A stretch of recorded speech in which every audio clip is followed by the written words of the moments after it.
To call the world of the Midnight Walk dying would be inaccurate. Asleep would be more fitting. Mourning. Remorseful.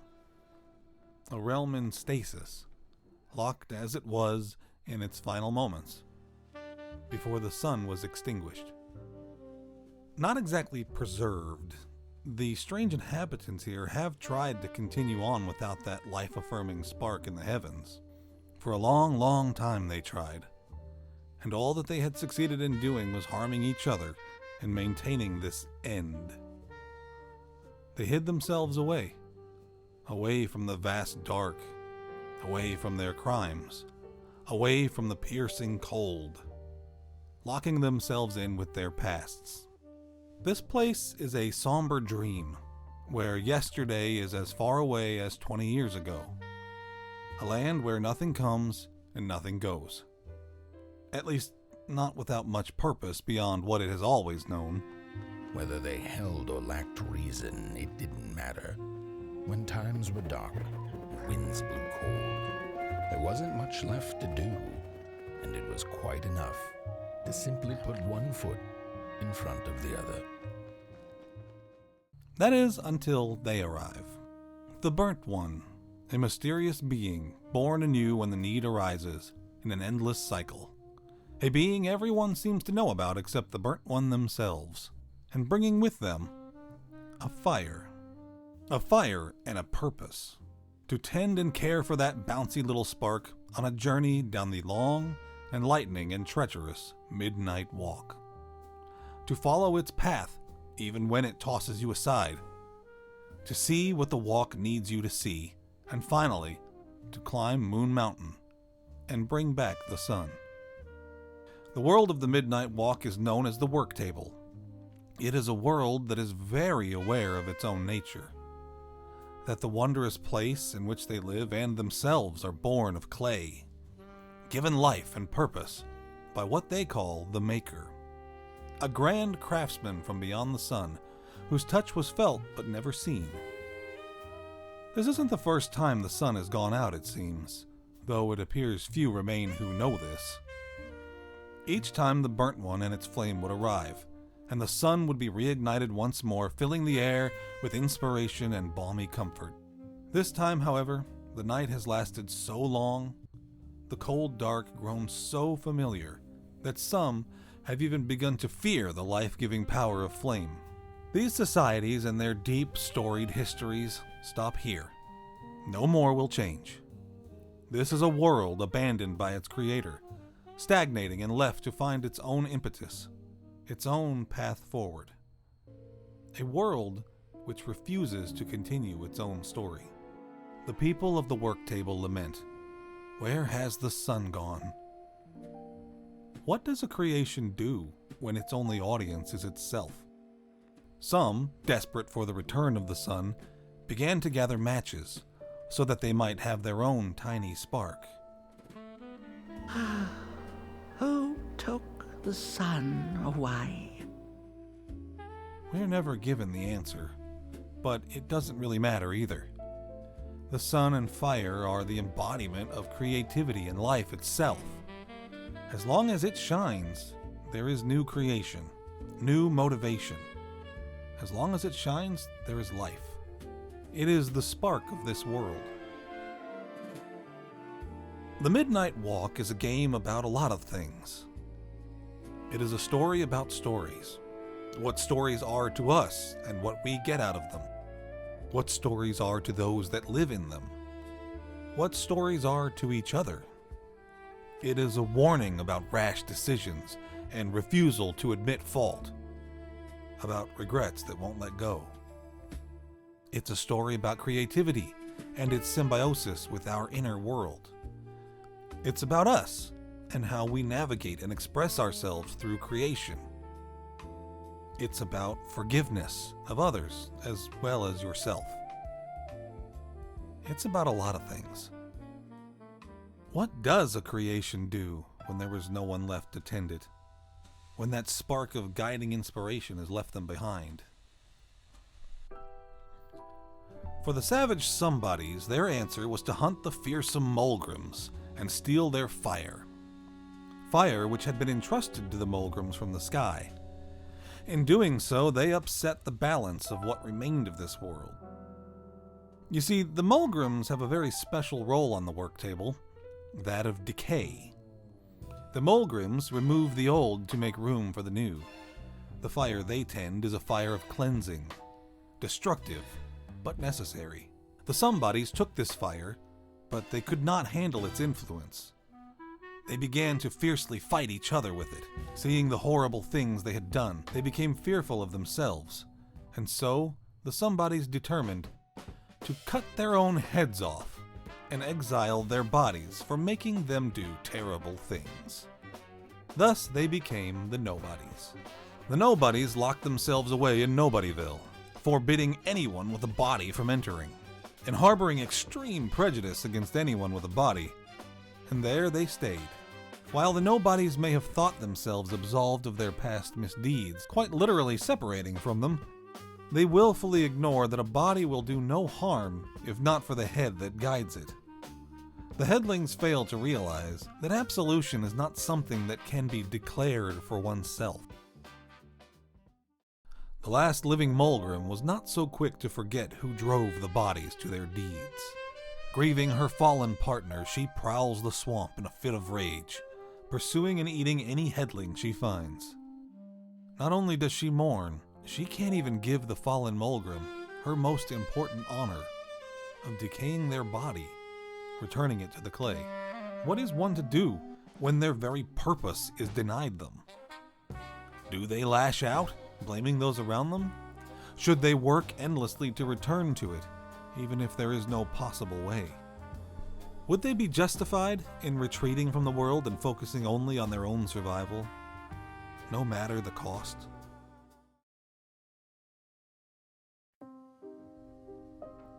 Deep in the wintry forests lies the town of Coalhaven.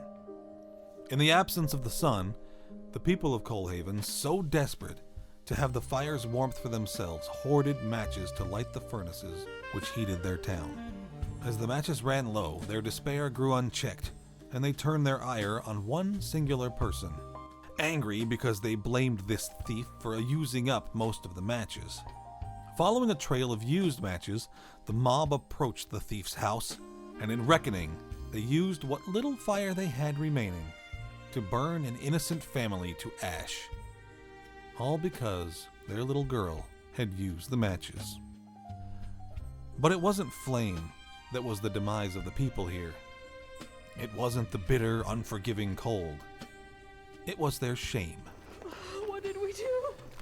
Even as their ghosts repeat the mob's cry, "Burn the thief!" they lament that they were capable of doing something so heinous. Pitiful undead, who cannot pass away and be relieved of their sins. All but one lone survivor, the old man that led the charge. He had loved that little girl. He didn't know it was her house. He didn't know. They all remain in Coalhaven, chained to their regret. What is a people to do when their own home becomes so hostile they cannot maintain it?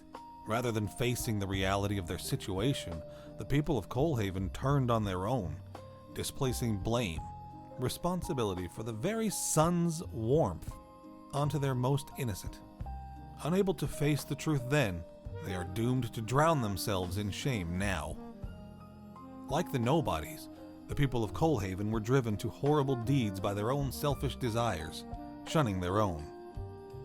But while the Nobodies refuse to acknowledge their wrongdoings, Coalhaven is consumed by them, especially the old man, who deliberately hangs on to his guilt, almost in solidarity, as the only person that remains who is able to grieve the little girl whom he helped burn away, humming her song to himself in hopes that she might forgive him.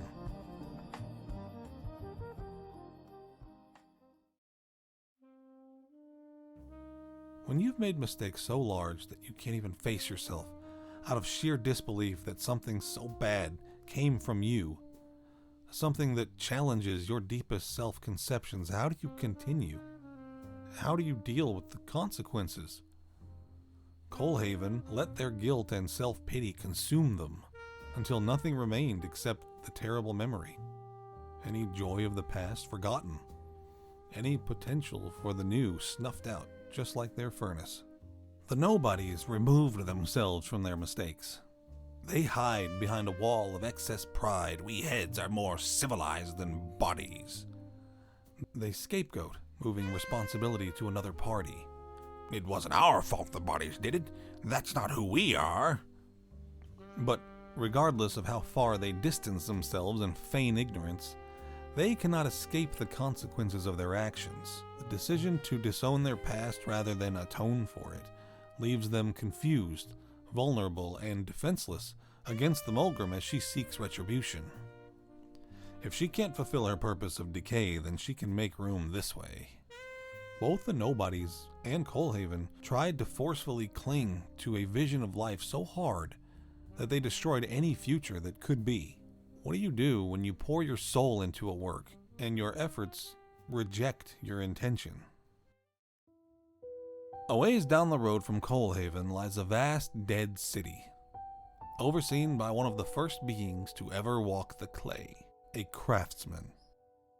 A reflection of the Maker's influence, the gargantuan craftsman can create new lands and even life from the clay. When the sun disappeared and there were no signs of its return, the craftsman, using his own spark, turned to what he has always known and began to build a grand city. To rule over this creation would be his masterpiece, a daughter inspired by the stars themselves. His daughter, however, did not care so much about ruling. She had a passion for dance. The craftsman, incensed at this, would berate her and force the crown back upon her head.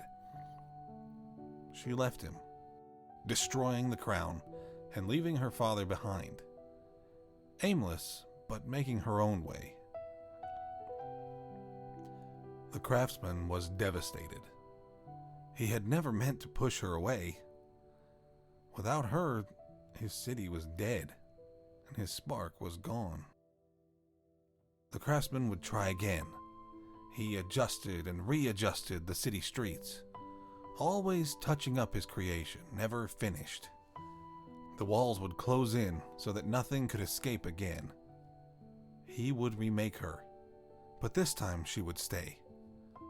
This time she would stay. Except, no, this one isn't quite right. Neither is that one.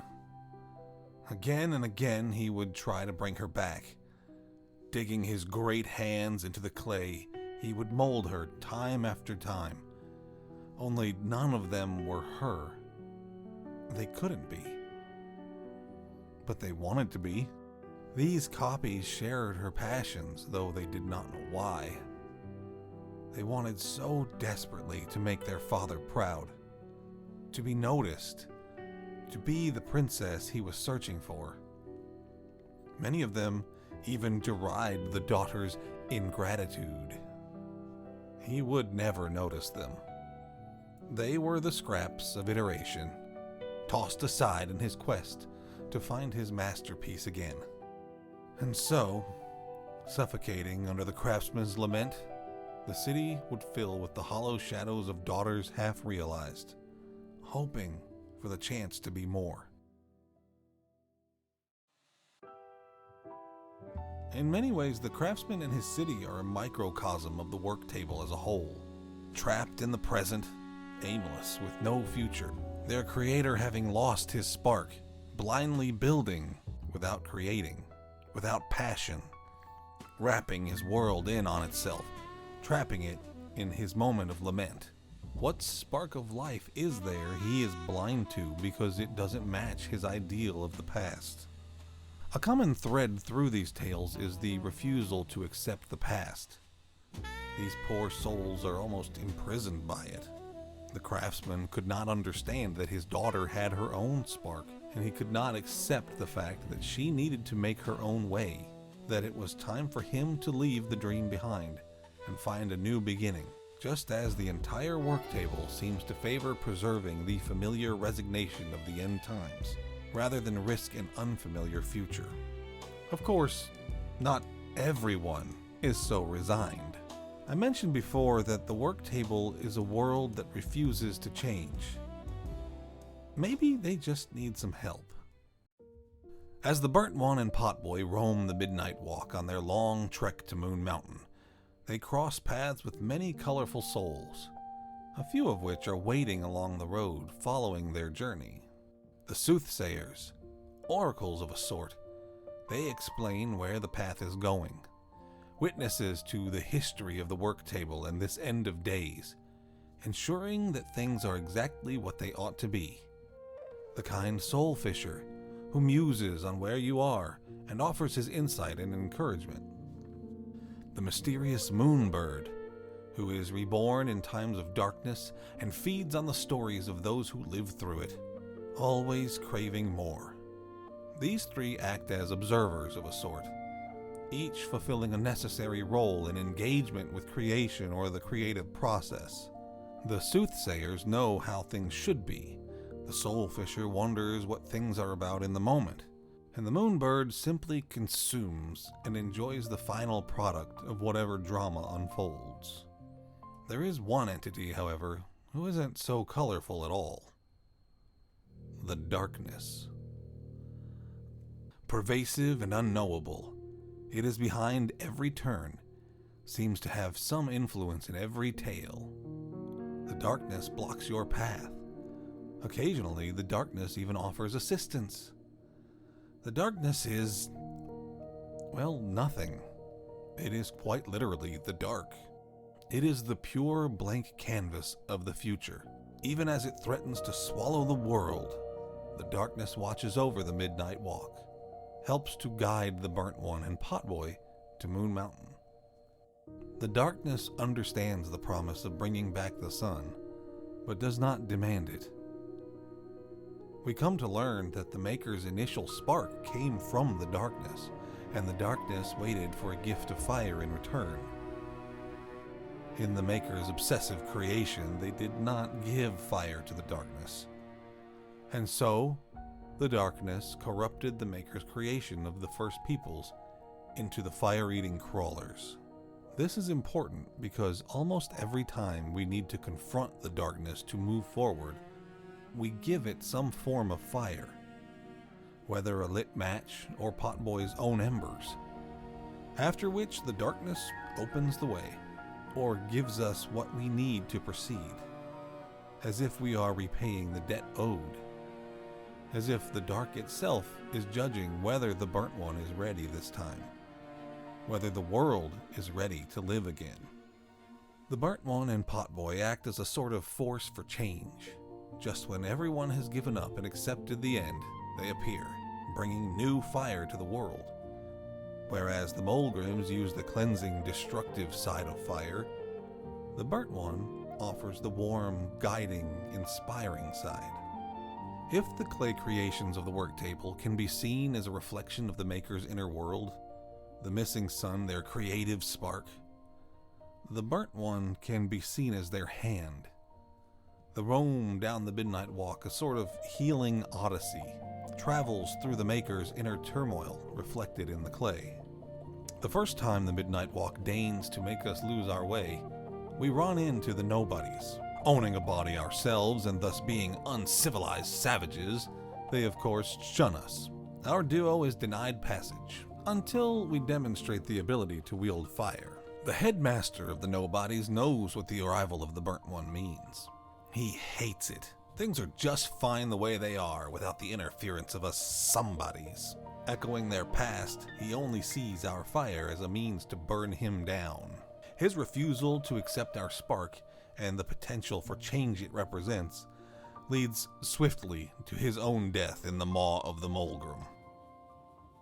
As we attempt to give the Mulgrim's fire back, we learn that not everyone here is so headstrong. There are those that quietly regret the way things turned out. Oh, I thought I could maybe buy me some kind of ticket away from, well, everything. Start anew, you know? A good head on a pair of healthy, strong shoulders. Eyes on the horizon. Upon restoring the Mulgrim's fire, she is finally allowed to return her partner to the clay and complete her mourning. This piece signals the return of the cycle of death and renewal once again. Even the nobodies begin to realize it is time to reconcile with their past and the parts of themselves they shunned. Even though it's the end of days, maybe it's time to find a new way. The value of brain mass and heart blob working together. Could it be time for the bodies to return? Coalhaven won't find a new beginning. It's too late. This is a place which has learned a lesson about what truly has value only after they've doomed themselves. The darkness awaits us here, to share with us the pain of the little girl who was killed by her own. Her fear and sorrow now haunt the town as a vicious ghost, prowling the catacombs and the surrounding woods. The pitiable shadows of the people that lived here hardly notice you, lost in their own self-hatred. By restoring the girl's bones to her grave, the spirits here can begin to rest. Their story has been heard, and their final sin atoned. What the Burnt One offers this place is permission to forgive themselves, an assurance that there is a world beyond their crimes, that the town can be warm again. Though we help the souls here move on and repair the girl's spirit so that she may find peace, there is one who isn't ready. It's not that he refuses. He feels so responsible for what happened to the girl that he knows he has to work through it himself. I feel a strange warmth, but just as coal runs deep in the earth, so is the shame a part of me, mine alone to bear. Burnt one, small flame, I am grateful, but I will not surrender my loneliness so quickly. I needed to ferment me, season my soul. Please, leave me. And so we leave him. Grief, after all, isn't a problem to fix. A small spark can only do so much. At least in his solitude, we leave him with a bit of warmth. Grief can be a mire, however, and it is quite easy to trap yourself in its mud. It's easy to slip into empathy with the grief of the craftsman, to see ourselves in the familial relationship he has with his daughter. Maybe you relate to the craftsman himself, mourning someone that has left you behind, that you said the wrong things to, that you treated poorly, that you didn't appreciate until it was too late. Or maybe you see yourself more in the daughter herself, stifled and misunderstood, unreasonably demanded of and forced to cut off from your loved ones in order to grow. Or perhaps you connect more with the abandoned daughters, children with just as much love and potential, wanting nothing more than to bring pride, overlooked in their father's obsession with the one who left. We, as the Burnt One, help to heal this place in a rather unique way. We make it remember. We find and replay the memories of what happened here for the craftsman to see. The spark in his heart has been so tied up in these painful moments that it cannot reignite until he faces this truth. That he was cruel, that he loved her dearly, that nothing can replace her, and that she is gone. Having confronted this pain, his eyes are open for the first time to the daughters he had not noticed. After reconciling with them, he resolves to follow his first daughter's example and start anew, following new passions, leaving this city and his children to forge their own path as well, outside of his shadow. Not long after begins the climb to the summit of Moon Mountain. With your sprightly friend Potboy at your side, together you endure winds so cold they threaten to snuff his flame and freeze you both to the rocks. Through willpower and purpose alone, you push each other through the blizzard until you make it to the summit of Moon Mountain. Your quest, your purpose, the entire reason you even arose from the coffin to begin with, nearly complete. And here you are faced with a choice: to follow the reason you were created, or to forge your own way. To relight the sun would mean the return of warmth and the rebirth of life beyond the endless night. It would also mean sacrificing Potboy's life, as well as your own, your sparks, to save everyone else's. But is that really needed? Do all of the beings we met along the journey not already have a spark of their own? Is the life that they are building worth any less? The sun may be gone, but does that really mean this strange and beautiful place isn't complete? Look at those stars burning like so many candlelights. Isn't this enough? The Midnight Walk isn't just a road in a game. Whatever lessons you take and perspectives you find from the Midnight Walk, it is ultimately a reflection of yourself. The walk itself is different for everyone, each time they take it. A few of you may have already taken it, maybe more than once. Some of us have gotten stuck there a time or two. The walk reminds us that the darkness ahead is unsure and unstable, yes. It can surround and consume us. But it is also full of potential and willing to be molded. That to get back your spark, it is quite enough to simply take one step after the other. So do not despair.